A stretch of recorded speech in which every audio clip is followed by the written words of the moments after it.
समझदार पत्नी। बहुत समय पहले की बात है। एक छोटे से गांव मायापुर में रामू नाम का एक गरीब किसान रहता था। रामू मेहनती जरूर था, पर दिमाग के मामले में उसका दिमाग हमेशा सूख जाता। भरोसा कर लेता तो छल किया जाता। उसकी दुनिया थी बस खेत, हल और अपनी प्यारी सी पत्नी गुड़िया। नाम तो जितना भोला भाला था, मन उतना ही तेज। गुड़िया ने रामू से प्रेम जिंदगी भर किया, पर उसकी मूर्खता देखकर कई बार सिर पकड़कर सोच लिया, कभी तो यह सीखेगा। रामू रोज सुबह सवेरे उठता, हल लेकर खेत चला जाता। दिन भर मेहनत, शाम को थका हारा घर लौटता। उसके पास पढ़ने लिखने का वक्त और साधन नहीं था, और बाकी गांव वाले भी थोड़ा तिरस्कार की निगाह से देखते। रामू तो ठीक है, मेहनत करता है, पर दिमाग कोई खता ही नहीं। गुड़िया ने बचपन से ही गांव की पाठशाला में नाम लिखा था, पर परिवार की गरीबी ने उसे कुछ दिन पढ़ने के बाद ही घर लौटने पर मजबूर किया। फिर उसने खुद पढ़ लिख कर रामू की मदद की। धान में खराब दाने पहचानना हो, मिट्टी का परीक्षण करना हो या मौसम का अनुमान लगाना हो, गुड़िया ने सब सीख लिया। मगर सबने उसे सिर्फ रामू के पीछे खींचने वाली गृहिणी माना। एक शाम लकड़ियां बंध रही थी। रामू ने पूछा, गुड़िया, तू इतनी पढ़ी लिखी होकर भी इतना धूप क्यों सेक रही है? गुड़िया मुस्कान भरी निगाहों से बोली, दाना दाना पे तपकर दूध बनता है रामू।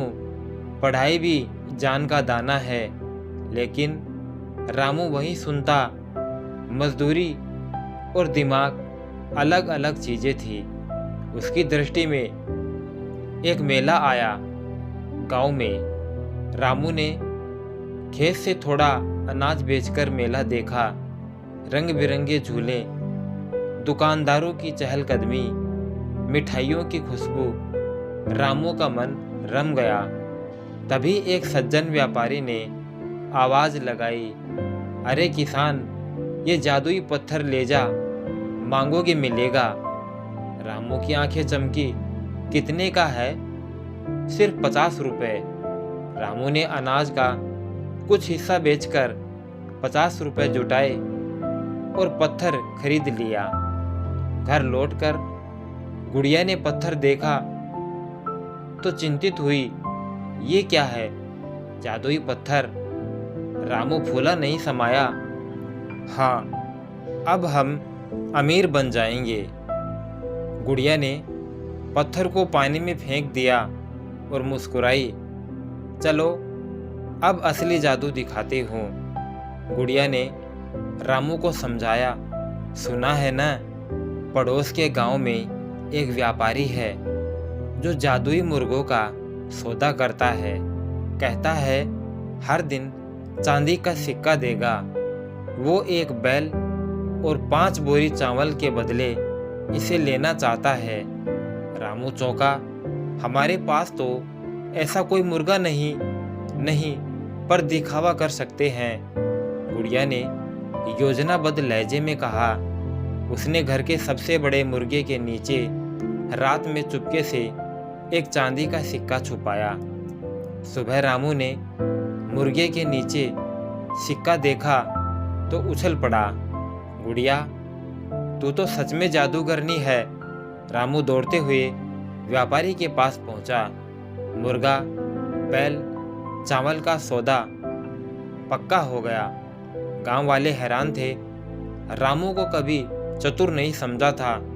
व्यापार सफल हुआ रामू ने सोचा कि अब सब उसकी प्रतिभा की प्रशंसा करेंगे, पर तब तक कुछ और बातें हो चुकी थी। व्यापारी लालची था। उसने समय के साथ शिकायतें बढ़ाना शुरू कर दिया। कुछ ही दिनों में वही व्यापारी मायापुर आया और बोला, ये मुर्गा झूठा निकला, रोज तो सिक्का नहीं देता है। गांव में पंचायत बुलाई गई। रामू कांपने लगा। अब क्या करेंगे? गुड़िया ने ठंडे दिमाग से सब संभाला। पंचायत में खड़ी होकर बोली, मैंने कभी कहा था कि मुर्गा रोज देगा। कहा था शुभ दिन पर, और वो दिन था पूर्णिमा का दिन। व्यापारी बेबस होकर बोला, लेकिन मजबूरी में सौदा किया। गुड़िया ने मुस्कुराकर पूछा, सौदे में लिखा पढ़ी कहाँ है? सिर्फ मुंह के वादे थे। पंचों ने कहा, बिना लिखित टिकट महाजन का मुंह और गांव वालों के बीच सौदा, अब कोई दावा नहीं। व्यापारी शर्मिंदा हो गया। पंचों ने फैसला सुनाया कि अब आगे कोई दावा नहीं रहेगा। पंचायत से मुक्त होकर रामू ने अपने कान पकड़े। गुड़िया, तूने तो सब चतुराई से संभाल लिया। गुड़िया ने प्यार से देखा, जब तुम्हें मेरी सलाह पर भरोसा होगा तो वह दिन दूर नहीं जब तुम अपना सिर इस तरह न पीटो। रामू ने अब ठान लिया कि आगे से पत्नी की सलाह को अनसुना नहीं करेगा। रामू अब भी खेत में मेहनत करता, पर हर काम में गुड़िया की राय लेकर। जब ऋतु की स्थिति समझनी हो, बीज बोने हो, फसल बेचने की रणनीति, गुड़िया ने सब में जान डाल दी। खरीदी बिक्री से होने वाला मुनाफा अब 2 गुना 3 गुना होने लगा। गांव वाले बोले, रामू तो पहले की तरह है, पर अब काम के मामलों में चूड़िया ना हो। उसके साथ एक चतुरतम गृहिणी है। एक दिन दूर के राजा का दूत आया और सूचित किया, राजा के महल में निकट ही एक मेले का आयोजन है। उसमें राज्य के सम्मानित किसान भी भाग ले रहे हैं। वहां से गांव को विजेता पुरस्कार मिलेगा। जो भी सबसे उत्कृष्ट फसल दिखाएगा। दूत ने रामू की फसल की तारीफ सुनी और कहा, आपकी फसल को देखने में बेहद दिलचस्पी लेता हूँ। रामू उत्साहित हुआ, पर घबरा भी गया। हमारी फसल कैसे दिखेगी? पर गुड़िया ने आकर कहा, डरने की नहीं, तैयारी की बात है। गुड़िया ने पूरे इलाके का सर्वे किया। मिट्टी की गुणवत्ता, नए बीजों का चयन, पानी की निकासी, हर पहलू पर उसने रामू को निर्देश दिए। उसने गांव की कुछ महिलाओं को उसमें जोड़ा ताकि बालू से मिट्टी साफ हो और उर्वरक का सही अनुपात मिल सके। 1 सप्ताह की मेहनत के बाद फसल खिल उठी, हरी भरी, स्वस्थ और भारी दानों से लदी। रामू गर्व से देखता रहा, लेकिन फिर भी दिमाग घुमाया। क्या व्यापारियों को भी यह पसंद आएगी? गुड़िया ने कहा, सबको दिखाएंगे कि हमने मेहनत के साथ बुद्धि भी लगाई है। 2 गाड़ियों पर फसल लाद कर रामू, गुड़िया और गांव के कुछ गणमान्य व्यक्ति मेले के लिए रवाना हुए। दूर दूर तक खेतों की सुंदरता दिखाती तस्वीरों को राजा के जियोलॉजिस्ट ने देखा और प्रशंसा की।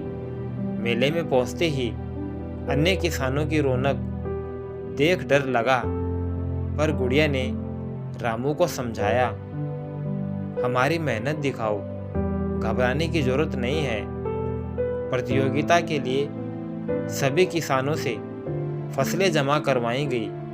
निर्णायक मंडल में कृषि मंत्री, राजा के भंडारी और कुछ विद्वान शामिल थे।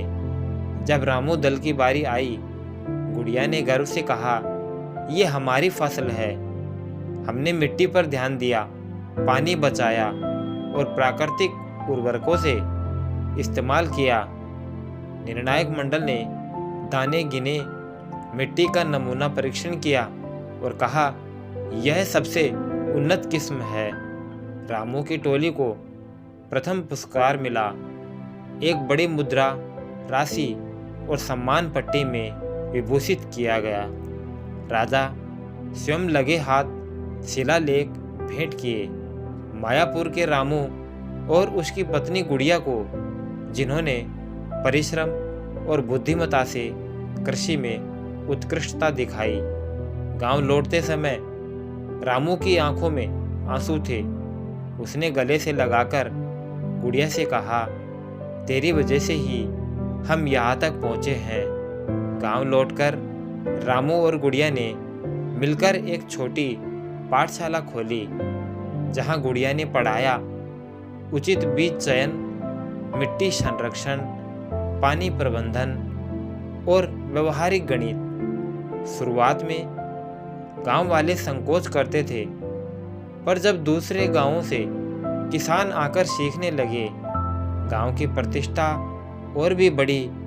वहां तक बात पहुंची कि पास के कस्बे के गुलाब के उत्पादक भी गुरुओं को सुनियोजित उर्वरक प्रबंधन सीखने आने लगे। रामू और गुड़िया के बीच का प्रेम और भी गहरा होता गया। रोज सुबह खेत जाते समय रामू गुड़िया का हाथ थाम लेता, कहता, चलो आज फिर ज्ञान के बीज बोते हैं। गुड़िया हंसकर कहती, और प्रेम के भी फूल खिलते हैं।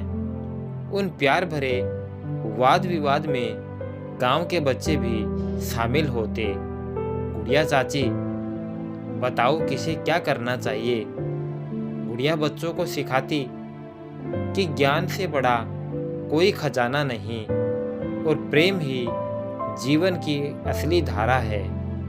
एक दिन रामू ने गुड़िया से पूछा, अगर मैं फिर गलती करूं तो तू क्या करोगी। गुड़िया ने प्यार से सिर थपथपाया, मैं फिर वही करूंगी, तुझे प्यार से समझाऊंगी, ठोकर से बचाऊंगी और चल पड़ूंगी तेरे साथ, क्योंकि बुद्धि के बिना मेहनत अधूरी है और मेहनत के बिना बुद्धि स्थिर नहीं रह सकती। रामू मुस्कुरा पड़ा, और मैं कभी नहीं भूलूंगा कि असली जादू तुम्हारी अक्ल में है। तो दोस्तों, अगर वीडियो अच्छा लगा तो लाइक करें, शेयर करें और साथ ही चैनल को सब्सक्राइब कर बेल आइकन ज़रूर प्रेस कर लें, ताकि आने वाले नए वीडियो की नोटिफिकेशन आप तक सबसे पहले पहुंच जाए। वीडियो को अंत तक देखने के लिए आपका बहुत बहुत धन्यवाद। जय श्री श्याम।